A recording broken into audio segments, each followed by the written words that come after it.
Good morning, my dear friends. Today is the fourth Sunday after Pentecost, and theme for this Sunday is the source of truth and purity is in the heart. Let's pray. Romans 12, first verse says, "Let us present our bodies as a living sacrifice, holy and acceptable to God, which is our spiritual worship." Heavenly Father, our provider, our maker, and our protector, through your goodness, we are alive and healthy enough to gather and worship you. We praise you for all that you have given us and thank you in Jesus' name. Holy Lord, we commit all of our good deeds to you and ask that everything we do be done for your glory forever and ever. In Jesus' name we pray. Amen.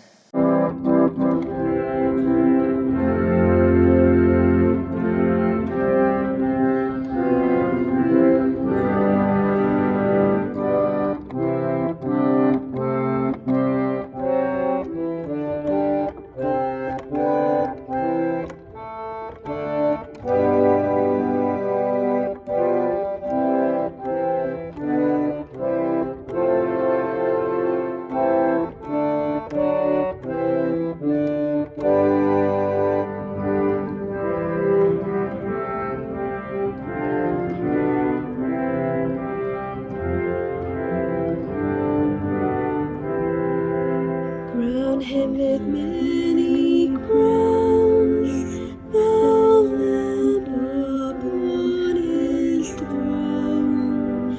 Hark how the heavenly anthem drums, all music but its own.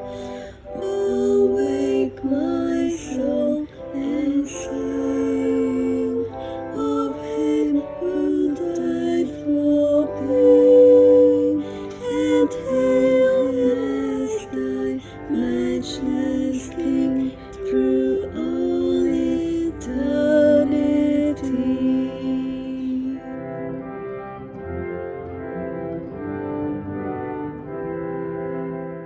Crown him the virgin Son, the God incarnate born, whose arm those crimson trophies won, which now his brow adorn. Fruit of the mystic rose, as of that rose the stem, the root whence mercy ever flows, the babe of Bethlehem.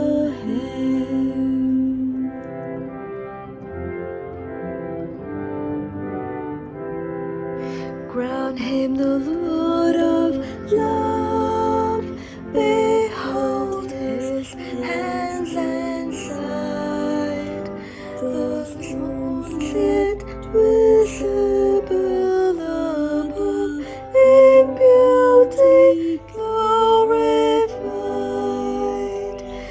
No angel in the sky can fully bear that sight, but downward bends his burning eye at mystery so bright.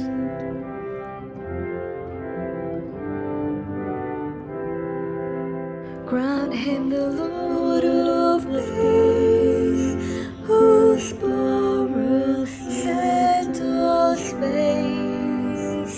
From pole to pole that wars may cease, and obey prayer and praise.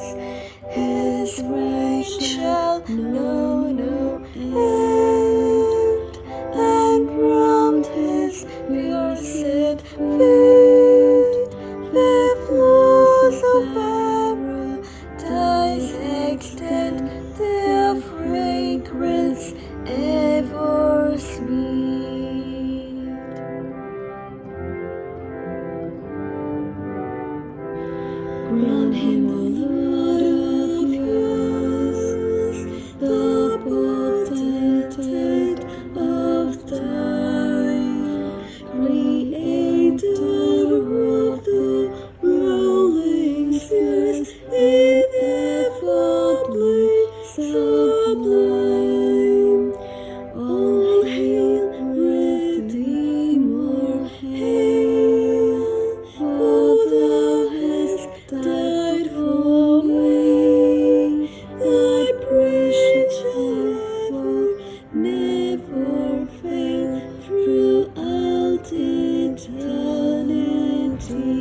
collect prayers.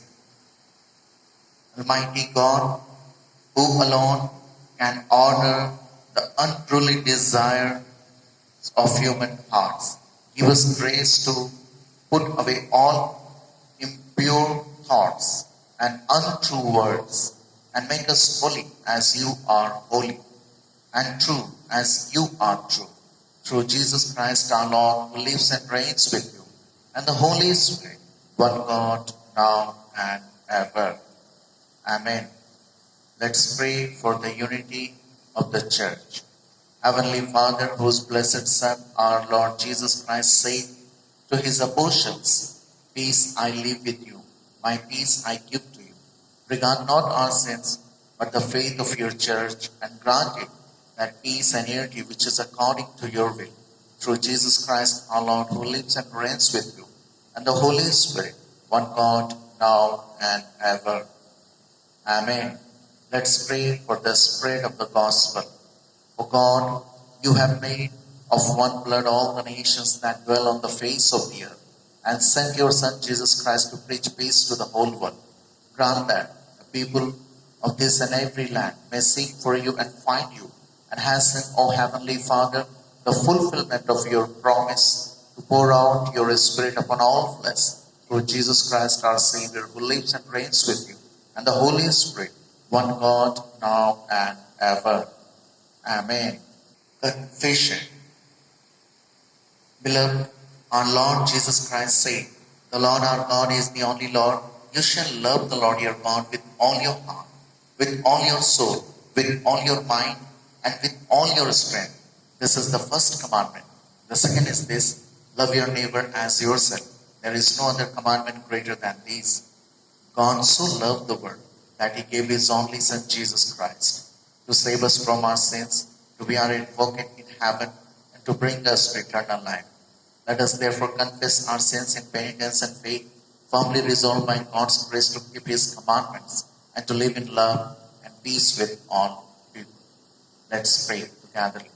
Almighty God, our Heavenly Father, we have sinned against you and against one another in thought and word and deed, in the evil we have done and in the good we have not done, through ignorance, through weakness, through our own deliberate fault. We are truly sorry and repent of all our sins for the sake of your Son Jesus Christ, who died for us. Forgive us all that is past, and grant that we may serve you in newness of life, to the glory of your name. Amen. Almighty God, who forgives all who forgive one another and truly repent of their sins, have mercy on you, pardon and deliver you from all your sins, confirm and strengthen you in all goodness, and keep you in life eternal, through Jesus Christ our Lord. Amen. Thanks be to God. Today's first reading has been taken from the book of Genesis, chapter 6, verses 5 to 8. Genesis chapter 6, verses 5 to 8. Then the Lord saw that the wickedness of man was great in the earth, and that every intent of the thoughts of his heart was only evil continually. And the Lord was sorry that he had made man on the earth, and he was grieved in his heart. So the Lord said, "I will destroy man whom I have created from the face of the earth, both man and beast, creeping thing and birds of air, for I am sorry that I have made them." But Noah found grace in the eyes of the Lord. Here ends the reading. Thanks be to God. Today's second reading has been taken from Ephesians chapter 4, verses 17 to 25. Ephesians chapter 4, verses 17 to 25. So, I tell you this, and insist on it in the Lord, that you must no longer live as the Gentiles do, in the futility of their thinking. They are darkened in their understanding and separated from the life of God, because of the ignorance that is in them due to the hardening of their hearts. Having lost all sensitivity, they have given themselves over to sensuality, so as to indulge in every kind of impurity with a continual lust for more. You, however, did not come to know Christ that way. Surely you heard of him and were taught in him in accordance the truth that is in Jesus. You were taught with regards to your former ways of life, to put off your old self, which is being corrupted in deceitful desires, to be made new in the attitude of your minds, and to put on the new self, created to be like God in the true righteousness and holiness. Therefore, each of you must put off falsehood and speak truthfully to his neighbor, for we are all the members of one body. This is the word of God. Thanks be to God.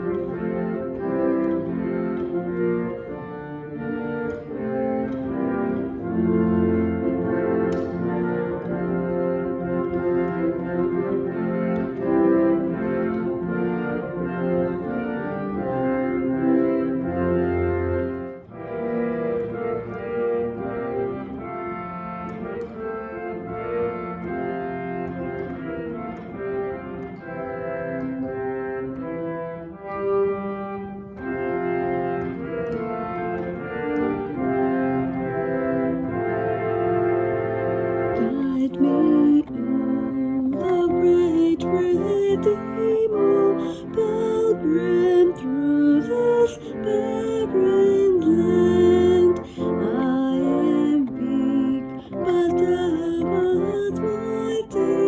Hold me by thy powerful hand. Bread of heaven, bread of heaven, feed me now and evermore. Feed me now and evermore.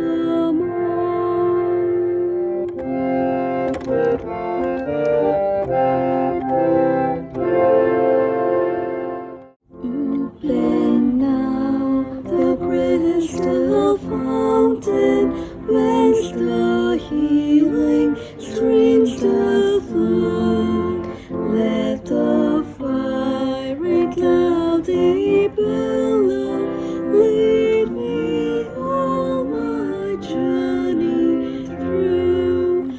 Strong deliverer, be thou still my strength and shield.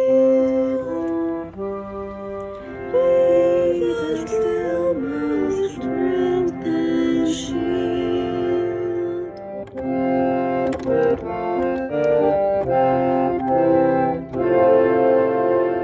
When I tread the verge of Jordan, bid my anxious fears subside. Death of death and hell's destruction, let me safe on Canaan's side. Songs of praises, I will ever give to thee. I will ever give to thee.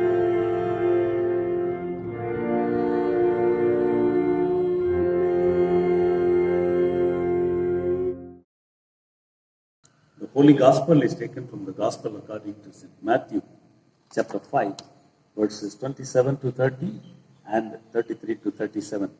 Matthew 5, 27. You have heard that it was said, you shall not commit adultery.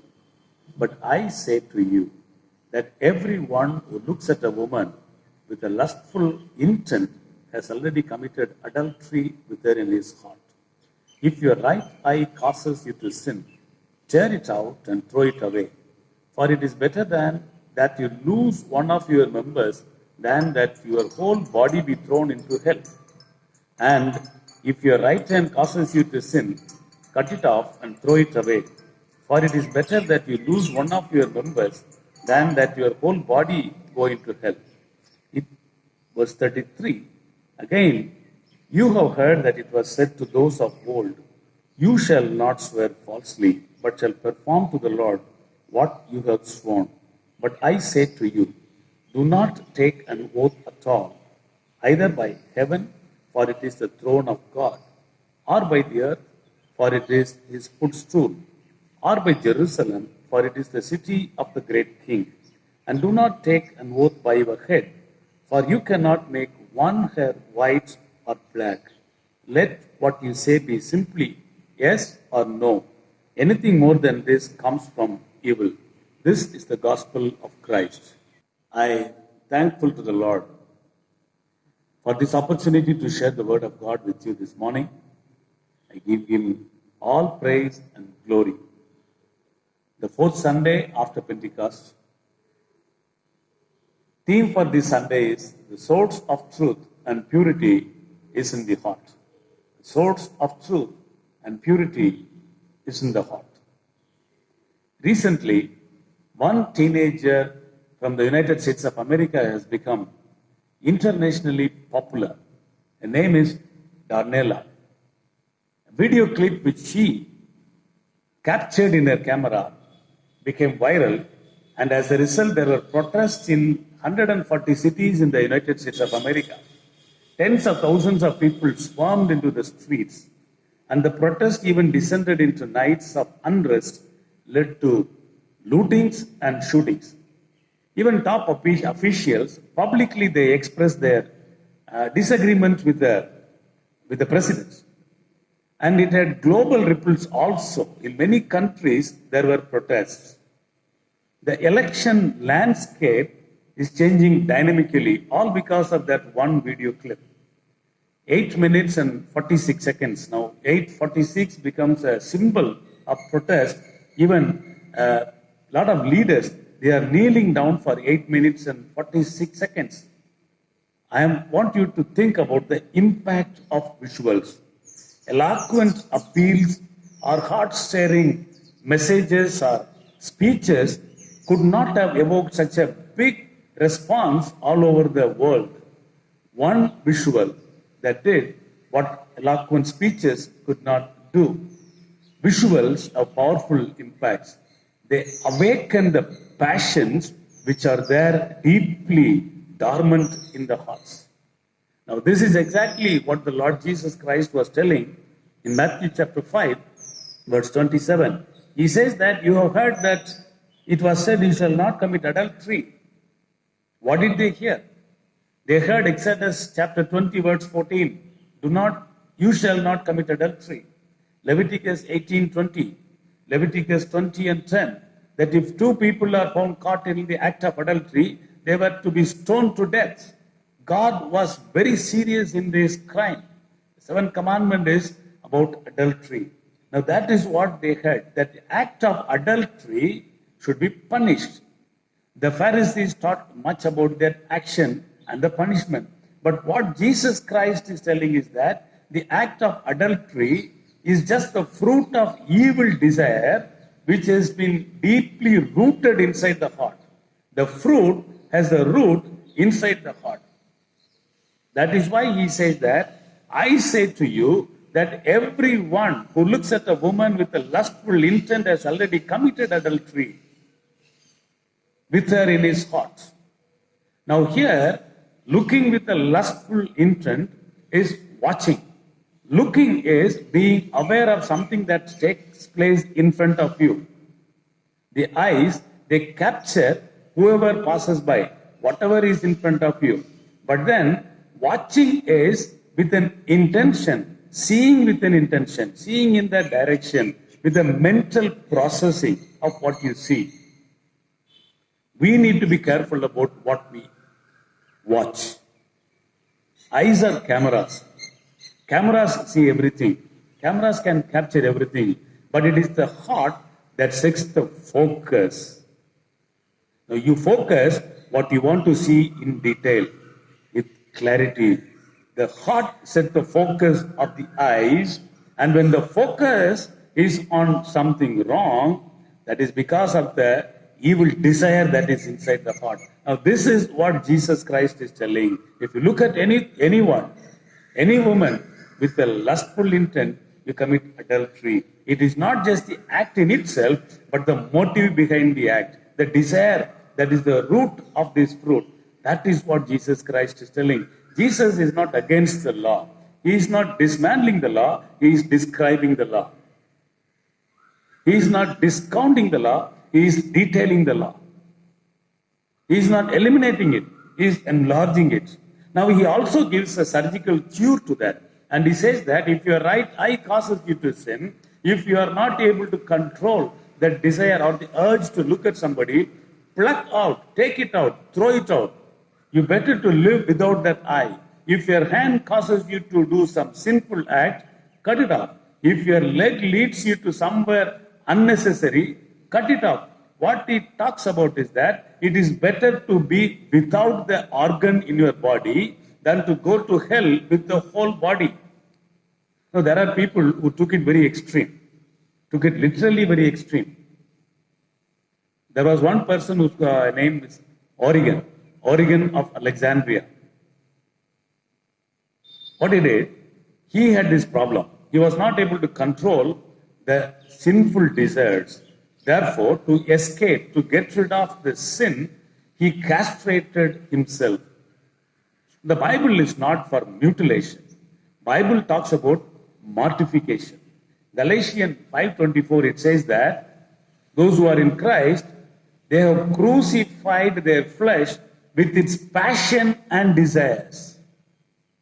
Those who belong to Jesus Christ, those who are the followers of Jesus Christ, the regenerated ones, they have mortified, they have crucified their flesh with its sinful desires. Paul, in the second epistle to Corinthians, 2 Corinthians chapter 10, verse 5, he puts it like this: take every thought captive to obey Christ. In the Old Testament, the righteous man, Job writes like this in chapter 31, the first words: I have made a solemn promise with my eyes not to look at a girl with lust. So, the gospel reading today, the first part is talking about watching. Be careful with what you watch. Watching is something which will arouse unnecessary, rather unholy desires. It has got the potential of awakening the sinful desires. Therefore, let us be very careful in the way we watch. What we watch is very much important. We need to be careful in our watching. And in the same gospel, verse 33, Matthew 5:33 onwards, it is about the wordings. It is about the wordings. You have heard that it was said to those of old, you shall not swear falsely, but shall perform to the Lord what you have sworn. He's talking about the oaths, swearing. Now, when Jesus says that you have heard, what he means is that the way the Pharisees taught them. Elsewhere, when he referred the scripture, he said that it is written. When he says you have heard, he talks about the Pharisees or the teachers, the religious leaders, their teachings. Now, what did they talk? What did they teach? Exodus chapter 20, verse 7, it talks about, thou shalt not take the name of the Lord in vain. Leviticus 19:12, it says that, do not swear by my name falsely. There was a practice that if somebody wants to take a pledge, if somebody wants to make a promise, they invoke the name of the Lord. In the name of the Lord, I promise to do this, taking the Lord's name. And people make oaths also. They make vows to the Lord. They make promises to the Lord. Deuteronomy chapter 23, verses 21 onwards, if you see that, Deuteronomy chapter 23, 21 onwards,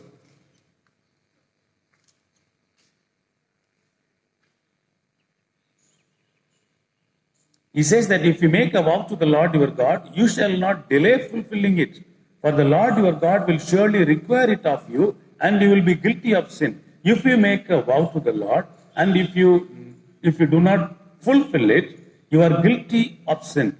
But if you refrain from vowing, you will not be guilty. God does not demand that everybody should take an oath like that. God does not demand that everybody should make a vow. He says that if you refrain from vowing, if you do not make a vow like this, it's not a big problem. You shall not be guilty of the sin if you do not make the vow. But you should be careful to do what is passed from your lips. For you have voluntarily vowed to the Lord your God what you have promised with your mouth. If you have promised, we have to do that. This is fine. The Pharisees in their time, they made an escape route. They distinguished what is punishable, what is not punishable. If you have promised anything in the name of the Lord, then if you fail in that promise, it is punishable. So, they devised a way to escape from the punishment. They said that you take a vow in the name of the temple of God. It is not in the name of God, in the temple of God. And if there is any violation, this is a less serious offense. You take a oath on the altar in the temple, not on the name of the Lord. Then it becomes a less serious offense. Instead of going by the spirit of the law, they just played with the word, the letters of the law, to make it convenient for them.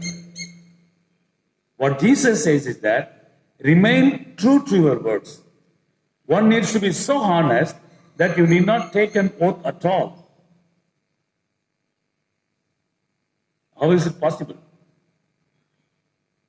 Jeremiah chapter 17 verse 9 says that heart is deceitful above all things and desperately sick. When the heart is deceitful, it is not possible to be truthful in our words.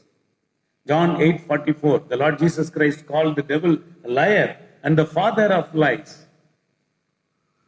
Now that is the root cause of all the problems. Mankind is not able to keep up the word. Man is not able to keep up the promise. Man is not able to be having truthful words because of this problem of sin, the deceitful heart, the father of lies, who is ruling out. Matthew 15:19. It comes out of the heart, comes out evil thoughts. When the heart is not correct, the words are not truthful. There was one man who worked with an insurance company. He and his manager in the country in South Africa, they were coming out from a function and they saw one beggar. And this beggar was really stinky. He was boozed also, drunk also. And he stopped. This particular gentleman, the officer, stopped by and he asked, what do you want? He said that give me 10 rands. The officer's manager was unhappy, but then he gave him the 10 rands and he said that, friend, do me one favor. With this 10 rand, help somebody. 50% of this 10 rand you should give to somebody who is in a bigger need, who is in a greater need than you. Now this beggar was laughing, and after these two people passed by, he went to the liquor shop, he went to the wine shop, and he went to the counter, and he just pushed in the note that 10 rands, and he was buying brandy. And suddenly one thought came to him. This one man respected me as an individual. He gave me the dignity. He treated me like a human. And he told me something to do. I must honor what I told him. I told him yes. I I will pass on 50% of this to somebody who is in greater need. So he left that place and his life changed. After that, he didn't drink at all. His life changed. A few years later, both these gentlemen, they met. The LIC officer, the insurance officer, not LIC, the insurance officer, he was walking on the road and he saw one well-dressed, clean-shaven man coming and approaching him with a suitcase in his hand. He asked, sir, do you recognize me? He said, no, sorry. You are the one man who treated me as a human being, and you gave me 10 rand, and you asked me to pass on 50%. I wanted to keep up that promise. I wanted to keep up my word. Therefore, I didn't continue in my old lifestyle. It is possible. It's a beautiful thing if we are able to keep up our words. But then we are not able to keep up because the heart is deceitful. We need a change in that. The watching, the wording. Now let's move on to the second reading, which was in Ephesians chapter 4. Ephesians 4:17. It talks about the walking, watching, wording, and then walking. Ephesians 4:17 says that, now this I say and testify in the Lord that you must no longer walk as the Gentiles do in the futility of their minds. Now Paul is making a very serious note here. He says that this I say and I testify in the Lord. He says that this is not something which I am talking of myself. This is something I am testifying in the presence of the Lord, that you must no longer walk in the pagan or the Gentiles' way. Walking, it indicates the way of life. It indicates our behavior.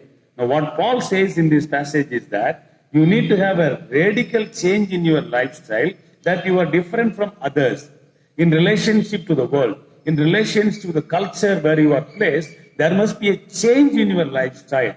Then only the world will know that you are different from them. Walking indicates the lifestyle. And what he says that no longer walks as the Gentiles do in the futility of their minds.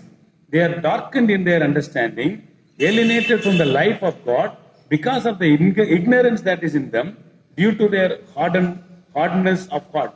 If you break this, there are few things he says that. He says that their walking is unworthy. Their walking is not a good lifestyle. The reasons he says that their thinking is futile. Futility in minds, empty, meaningful, unnecessary, unproductive, useless, wasted thinking. Many times we have seen such kind of thoughts which have no fruit at all, which has no use at all. Useless thinking. Thinking of things or going after things which do not have any meaning. Discussing meaningless topics. Spending time debating meaningless questions. Futility. Fruitless. Useless. Wasted thoughts. Which has got no meaning at all. And the futility of their minds, because they are darkened in their understanding. What is darkening?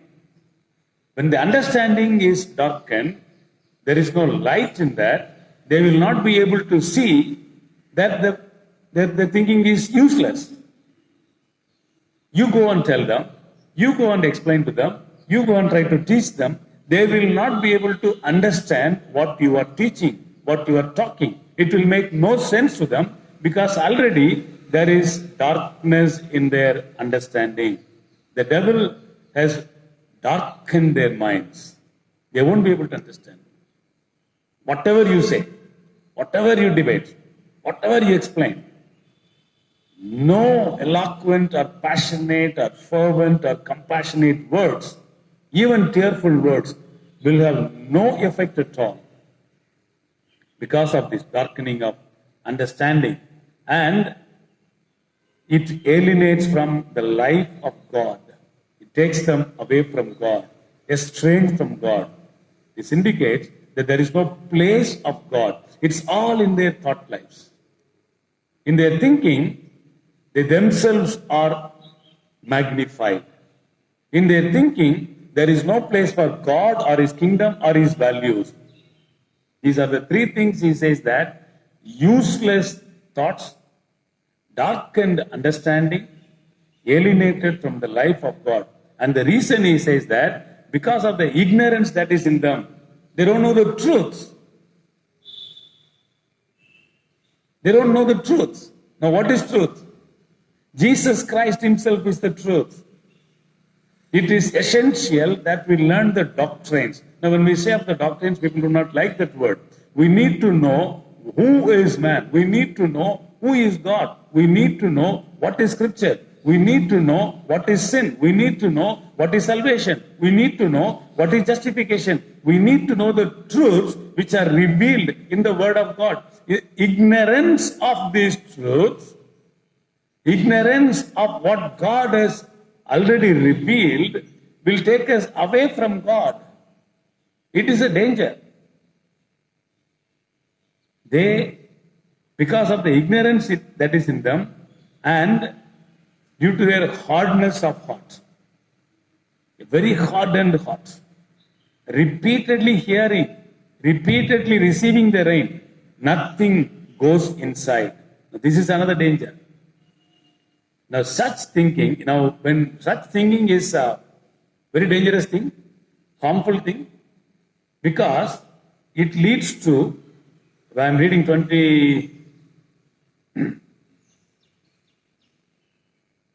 19, they become callous, have given themselves up to sensuality, greedy to practice every kind of impurity.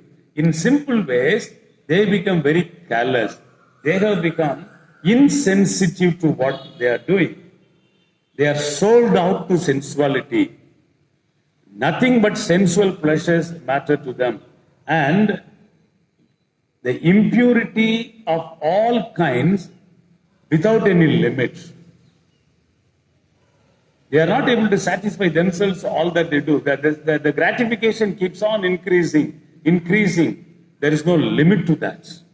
Now, this is a deprived lifestyle. Romans 1, 18 to 25, it details the depravity in a very dreadful manner. Now here, Paul gives the remedy also. What the remedy is about removal and renewal. Remove the old self, put on the new self. The old is corrupt because of its deceitful desire. Have a change. Verse 23 to 25, that is what he says there. Be renewed in the spirit of your minds and put on the new self created after the likeness of God in true righteousness and holiness. We were created in the image of God. Lay aside the garments that are stained by sin. Put on the new, washed as white garments. 1 Corinthians chapter 2, verse 16, it says that we have the mind of Christ. The regenerated ones have a totally different thinking. It is the mind of Christ. How is it possible? Verse 20, it is not the way you learned Christ. Learning from Christ. Assuming that you have heard about him and were taught in him as the truth in Jesus Christ. Hearing and learning the word of God. That leads to such a renewal. We saw about the watching, we saw about the wording, we heard about the walking. Now, let us move on to the Old Testament, which is in Genesis chapter 6. This is a passage of warning. Watching, wording, walking, and then finally we will see the warning. We are living in a very new normal days. We are living in the time of pandemic. The world may say that before COVID and after COVID. COVID-19 is called a never before pandemic. You know what is the percentage of death rates? The death rate is reported to be very high. People talk so much about the number of people dying in this infection. Let us see the numbers. 10 million people are infected. 0.5 million is the death of approximately 5% of the infected. They have died. Now 7,800 million is the world population and the death percentage is 0.01. Now please don't underestimate what I'm saying or please don't mistake that I am diluting the severity of this infection. It is very serious. But then, if you look back the history, in the 14th century there was a black plague. 75 million to 200 million people estimatedly died. That was much higher than what we are seeing now. Even before that, if you go back in the memories of history, 10 generations from Adam, the whole world was wiped out, except 8 people. The population at that time was not much smaller. I'll give you this homework. You can do this mathematic modeling to find out what was the population at the time of flood. 1656 years after Adam, there were 10 generations, and the average lifespan was about 800 years. And there were 10 children, that is a minimum. And the first child was born to the woman at the average age of 65. With these assumptions, if you calculate, use mathematical skills and calculate, it tells you that then population was a little more or equal to the current population. Does it hit what I am saying? The whole population, which is equal to the current population, was totally wiped out. That is what I wanted to say, that there is a warning in this passage. Genesis chapter 6. It's a big warning. The first thing is 6:5, it says that the Lord saw that the wickedness of man was great in the earth, and that every intention of the thoughts of his heart was only evil continually. God sees. God sees the macro wickedness and micro evil. He sees the great wickedness of man in the earth and the evil intentions and thoughts of his heart. He sees whole worldwide trends of greed, violence, and oppression. He also sees the minute palpitations of sin embedded in our motivations and desires. He sees the thoughts and desires of our hearts. Psalm 14:2. The Lord looks down from heaven on the children of man to see if there are any who understand, who seek after God. The Lord is searching. Psalm 139. Where could I hide from your presence? Wherever I go, your eyes are on me. I cannot escape. Proverbs 15:3 says that the eyes of the Lord are on every place, keeping watch on the evil and the good. He knows everything. There is nothing hidden in him. And not only sees, he grieves. Genesis 6 verse 6 says that the Lord was sorry. Genesis 6 verse 7, it says that I am sorry for that I have made them. He repeatedly, it grieved him to his heart. Now the Bible uses human words to indicate divine realities, but words like regret or sorry, that cannot fully capture the feelings of God. God has emotions. 1 Samuel chapter 15 verse 10 says that God told Samuel that he regretted having made Saul as king. I want to pose one question to you. Is God happy that he made you, or is God sorry that he made you? That's a big warning. And the Lord reacts. Genesis 6:7, it says that I will blot out man whom I have created from the face of the land, man and animals, creeping things, and all kinds of birds from the heavens. For I am sorry that I have made. God decided to wipe out mankind. That's not the end. The next word says that, but Noah found favor in the eyes of the Lord. God's grace gives us the chance of reformation. The source of truth and purity is in the heart, and the change of heart is possible when we cry out to the Lord. That is why Psalmist in Psalm 51 verse 10, he says that, create in me a clean heart, O Lord. He will do that. I want to close here with a prayer which is very familiar to all of us. It's the prayer with which we open the Lord's Supper service. Shall we pray? Almighty God, to whom all hearts are open, all desires known, and from whom no secrets are hidden, cleanse the thoughts of our hearts by the inspiration of your Holy Spirit. Amen. Now we shall proclaim and confirm our faith by saying the Bishop's Prayer. Together we shall say it. I believe in God the Father Almighty, creator of heaven and earth. I believe in Jesus Christ, his only Son, our Lord. He was conceived by the power of the Holy Spirit and born of the Virgin Mary. He suffered under Pontius Pilate, was crucified, died, and was buried. He descended to the dead. On the third day he rose again. He ascended into heaven and is seated at the right hand of the Father. He will come again to judge the living and the dead. I believe in the Holy Spirit, the Holy Catholic Church, the communion of saints, the forgiveness of sins, the resurrection of the body, and the life everlasting. Amen.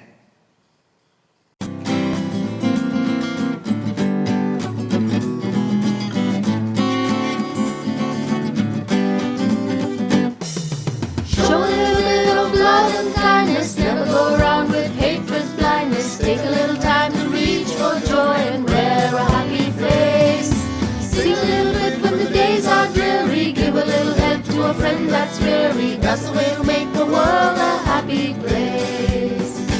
Sing a song, spread some cheer. There are sad and lonely people everywhere. Be a friend, show some love. It will lift them from the dungeons of despair. Show a little bit of love and kindness. Never go around with hatred's blindness. Take a little time to reach for joy and wear a happy face. Sing a little bit when the days are dreary. Give a little help to a friend that's weary. That's the way to make the world a happy place.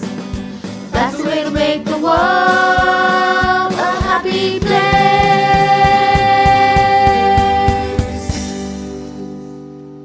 Psalm 100. Make a joyful noise to the Lord, all the earth. Worship the Lord with gladness. Come into his presence with singing. Know that Lord is God. It is he that made us, and we are his. We are his people and the sheep of his pasture. Enter his gates with thanksgiving and his courts with praise. Give thanks to him. Bless his name. For the Lord is good. His steadfast love endures forever, and his faithfulness to all generations. Glory to the Father, and to the Son, and to the Holy Spirit, as it was in the beginning, is now, and shall be forevermore. Amen. Let's pray. Those are celebrating their birthdays.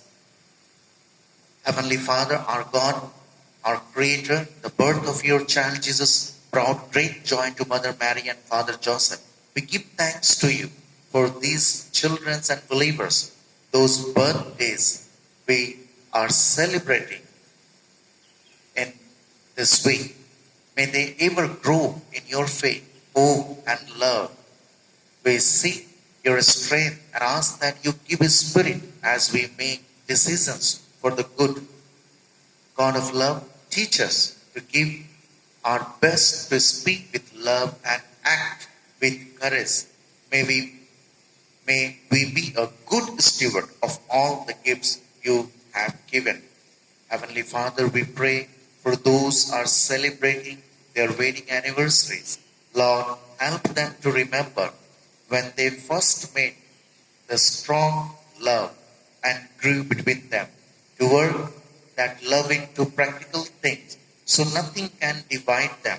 We ask for words both kind and loving, and for hearts always ready to ask forgiveness as well as to forgive. Dear Lord, we put their marriage into your hands. In mighty name of Jesus, we submit our supplication. Amen.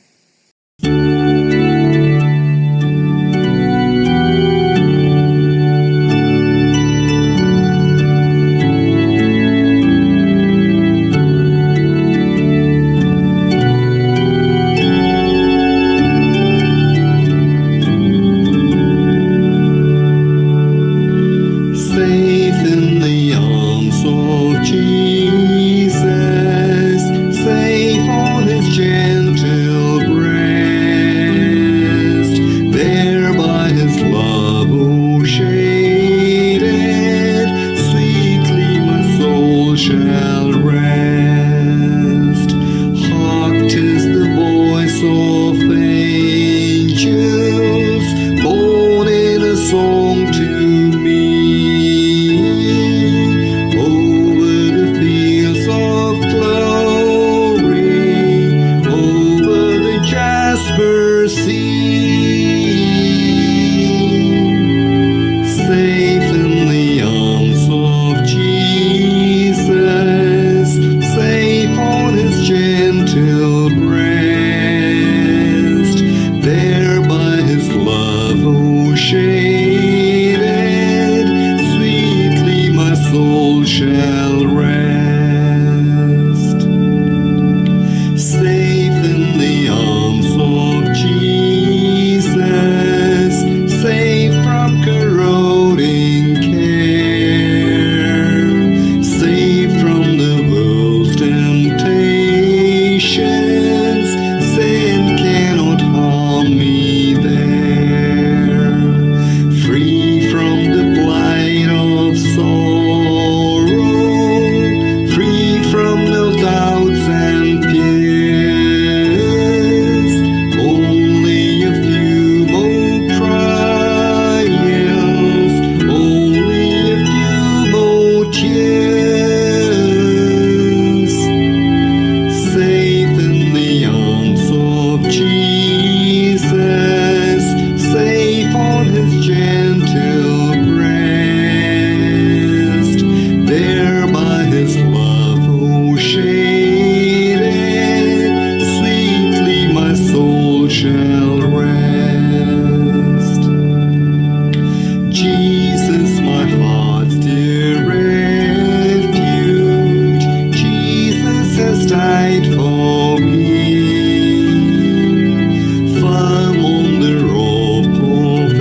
Father, thank you for all the marvelous things you have done today.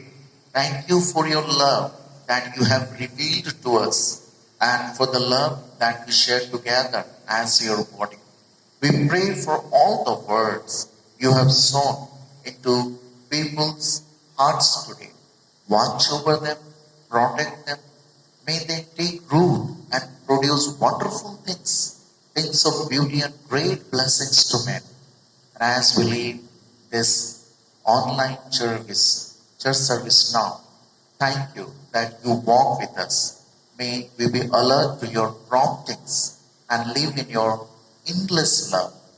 For yours is the kingdom, the power, and glory in this age and forevermore. Amen. The peace of God Almighty, which passes all understanding, keep your hearts and minds in the knowledge and love of God and of His Son Jesus Christ our Lord, and the blessing of God Almighty, the Father, the Son, and the Holy Spirit